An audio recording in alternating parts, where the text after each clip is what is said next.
po. Ito po ating kaibigan si Edgar Yanillo. Edgar, ano itanong mo kay Miss Maribel? Magang kay ganda po.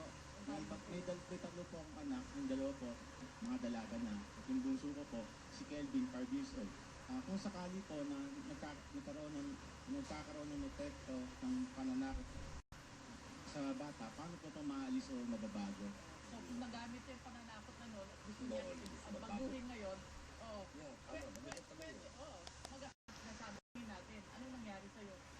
Maaring naging takutin o maaring naging nagagalit sa'yo. So, para nun, i-remedyo natin, ayusin. So, bawat bata, kakausapin at alamin ano ang epekto. Kasi iba-iba rin ang epekto sa bawat bata.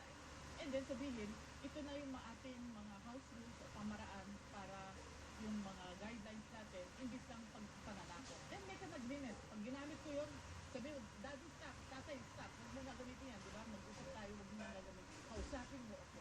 So, ang the case na ko kay Edgar, kasi gusto ko itanong niya eh. Oo. Kailangan siya handa sa proseso na maaaring magkaroon o mga kailangan ng mahabang panahon. Oo.